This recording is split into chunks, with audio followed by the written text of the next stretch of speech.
এ যেন এক নাটকীয় ভাগ্যবদল।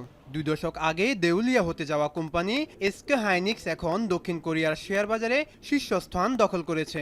2000 সাল থেকে এই স্থান ধরে রেখেছিল স্যামসাং। 2002 সালের দিকে ঋণে জর্জরিত হয়ে মার্কিন কোম্পানি ম্যাক্রনের কাছে বিক্রি হয়ে যাওয়ার মতো পরিস্থিতির মধ্যে পড়তে হয়েছিল এসকে হাইনিক্স প্রতিষ্ঠানটিকে। 2003 সালে প্রতিষ্ঠানটির শেয়ারের দাম এত কমে গিয়েছিল যে কোরিয়ান ভাষায় একে দংজুয়েং জু বা সস্তা পেনি স্টক হিসাবে ডাকা হতো। এরপর 1 দশক ধরে প্রতিষ্ঠানটি পাওনাদারদের নিয়ন্ত্রণে থাকে। সেই অচল অবস্থা থেকে ফিনিক্স পাখির মতো নবরূপে ফিরেছে প্রতিষ্ঠানটি। কিন্তু 2023 সালে মেমোরি চিপের দাম কমে যাওয়ায় পুনরায় বড় ধাক্কা খেয়েছিল এসকে হাইনিক্স, যার ফলে সে বছর $500 কোটি লোকসান গুনতে হয়েছিল প্রতিষ্ঠানটিকে।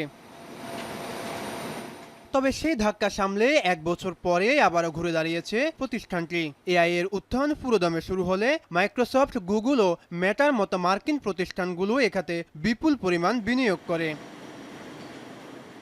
বিশ্বজুড়ে চলমান এআই এর জোয়ারে নিজেদের ভাগ্যকে নতুনভাবে গড়েছে এসকে হাইনিক্স। ফলে চলতি বছরে তাদের শেয়ারের দাম বেড়েছে 340%-এরও বেশি, যা স্যামসাং ও মাইক্রনের মতো কোম্পানিকে ছাড়িয়ে গেছে।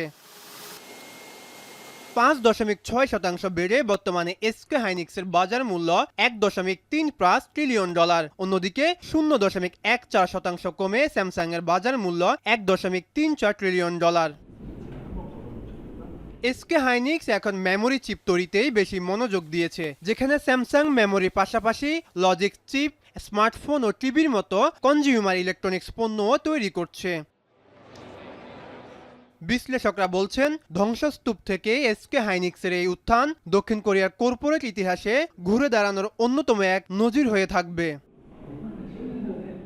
এখন বিশ্ব।